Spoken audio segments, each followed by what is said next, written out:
ओम नमः शिवाय। श्री शिवाय नमस्तुभ्यम। आप सभी का हमारे YouTube चैनल पर बहुत बहुत स्वागत है। आज मैं आप सभी को श्रावण मास के महात्म्य का 30वां अध्याय सुनाती हूँ। श्रावण मास महात्म्य के पाठ एवं श्रवण का फल। ईश्वर बोले, हे सनंत कुमार, मैंने आपसे श्रावण मास का कुछ महात्म्य कहा है। इसके संपूर्ण महात्म्य का वर्णन सैकड़ों वर्षों में भी नहीं किया जा सकता। मेरी इस कल्याणी प्रिया सती ने दक्ष के यज्ञ में अपना शरीर दग्ध करके पुनः हिमालय की पुत्री के रूप में जन्म लिया। श्रावण मास में व्रत करने के कारण यह मुझे पुनः प्राप्त हुई, इसलिए श्रावण मुझे प्रियकर है।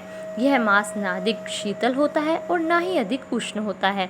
राजा को चाहिए कि श्रावण मास में श्रोताग्नि से निर्मित श्वेत भस्म से अपने संपूर्ण शरीर को उद्धूलित करके जल से आर्द्र भस्म के द्वारा मस्तक, वक्षस्थल, नाभि, दोनों बाहु, दोनों कोहनी, दोनों कलाई, कंठ, सर पर और पीठ, इन 12 स्थानों में त्रिपुंड धारण करें।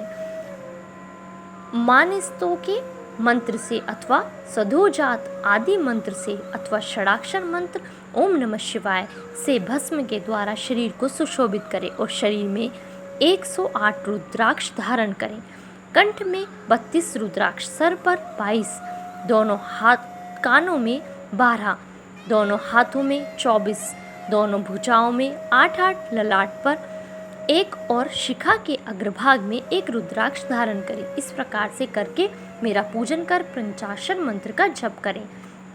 हे विपेंद्र, श्रावण मास में जो ऐसा करता है वह मेरा ही स्वरूप है, इसमें संदेह नहीं है। इस मास को मेरा अत्यंत प्रिय जानकर केशव की तथा मेरी पूजा करनी चाहिए। इस मास में मेरी अत्यंत प्रिय तिथि कृष्णाष्टमी, भारत के पश्चिमी प्रदेशों में युगादि तिथि के अनुसार मास का नामकरण होता है। अतः श्रावण कृष्ण अष्टमी को भाद्रपद अष्टमी समझना चाहिए पड़ती है।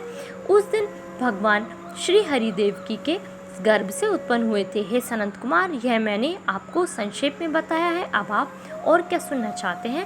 सनंत कुमार बोले, हे पार्वती पते, आपने श्रावण मास का जो कृत्य कहा उन्हें सुनकर आनंद सागर में निमग्न रहने के कारण और उनका वर्णन विस्तृत होने के कारण व्यवस्थित रूप से स्मृति नहीं बन पाई। अतः हे नाथ, आप क्रम में सबको यथार्थ रूप से बताइए। सावधानी से सुनकर मैं भक्तिपूर्वक उन्हें धारण करूंगा। ईश्वर बोले, हे सनंत कुमार, श्रावण मास की शुभ अनुक्रमणिका को आप सावधान होकर सुनिए।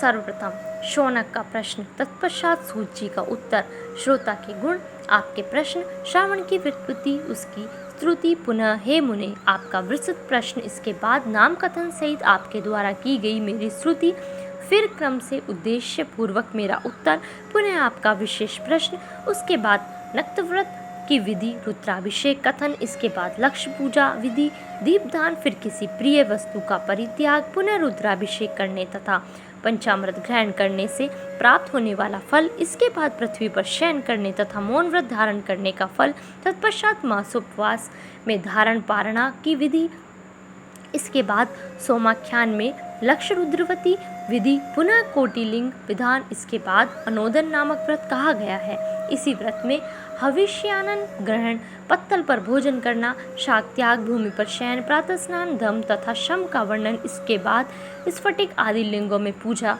जाप का फल, उसके बाद प्रदक्षिणा, नमस्कार, वेदपारायण, पुरुष सूक्त की विधि, उसके बाद गृह यज्ञ की विधि, रवि सोम मंगल के व्रत का विस्तार पूर्वक वर्णन, पुनः बुध गुरु का व्रत, इसके बाद शुक्रवार के दिन जीवंतिका का व्रत, पुनः शनिवार को नरसिंह, शनिदेव, वायुदेव और अश्वत्थ का पूजन, ये सब कहे गए हैं। उसके बाद रोटक व्रत का महात्म्य, आदुम्बर व्रत, स्वर्णगौरी व्रत, दुर्वा गणपति व्रत, पंचमी तिथि में नाग व्रत, षष्ठी तिथि में सुपोधन व्रत, इसके बाद शीतला सप्तमी नामक व्रत, देवी का पवित्रारोपण, इसके बाद दुर्गा कुमारी की पूजा, आशा व्रत, उसके बाद दोनों एकादशियों का व्रत, पुनः हरि का पवित्र रोपण, पुनः त्रयोदशी तिथि को कामदेव की पूजा, उसके बाद शिवजी का पवित्र धारण, पुनः उपहार कर्म, उत्सर्जन तथा श्रवणा कर्म, इसका वर्णन किया गया है। इसके बाद सर्पबलि, हयग्रीव, जन्मोत्सव, सभादीप, रक्षाबंधन, संकटनाशन व्रत, कृष्ण जन्माष्टमी व्रत तथा उसकी कथा, पिठोर नामक व्रत, पोला नामक व्रत, कुश ग्रहण, नदियों का रजोधर्म, सिंह संक्रमण में गो प्रसव होने पर उसकी शांति, कर्क सिंह संक्रमण काल में तथा श्रावण मास में दान स्नान महात्म्य श्रवण, उसके बाद वाचक पूजा, इसके बाद अगस्त्य अध्यय विधि, फिर कर्मों तथा व्रतों के काल का निर्णय बताया गया है। जो श्रावण मास महात्म्य का पाठ करता है अथवा इसका श्रवण करता है वह इस मास में किए गए व्रतों का फल प्राप्त करता है। हे सनत कुमार, आप इस शुभ अनुक्रम को अपने हृदय में धारण कीजिए। जो इस अध्याय को तथा श्रवण मास के महात्म्य को सुनता है वह उस फल को प्राप्त करता है जो फल सभी व्रतों का होता है। हे विप्रेष्य, अधिक कहने से क्या लाभ है। श्रावण मास में जो विधान किया गया है उनमें से किसी एक व्रत का भी करने वाला मुझे प्रिय है। सूत जी बोले, हे शौनक, शिव जी के अमृत में इस उत्तम वचन का अपने कर्णपुट से पान करके सनत कुमार आनंदित हुए और कृतकृत्य हो गए। श्रावण मास की स्तुति करते हुए तथा हृदय में शिव जी का स्मरण करते हुए वे देवर्षि श्रेष्ठ सनत कुमार शंकर जी से आज्ञा लेकर चले गए। जिस किसी के समक्ष इस अत्यंत श्रेष्ठ रहस्य को प्रकाशित नहीं करना चाहिए, हे प्रभु, आपकी योग्यता देखकर ही मैंने इसे आपसे कहा है। इस प्रकार श्री स्कंद पुराण के अंतर्गत ईश्वर सनत कुमार संवाद में श्रावण मास महात्म्य में अनुक्रमणी का कथन नामक 30वां अध्याय पूर्ण हुआ। धन्यवाद। इस वीडियो में बस इतना ही। प्लीज़ आप मेरी वीडियोस को लाइक कीजिए, शेयर कीजिए और मेरे चैनल को सब्सक्राइब कीजिए।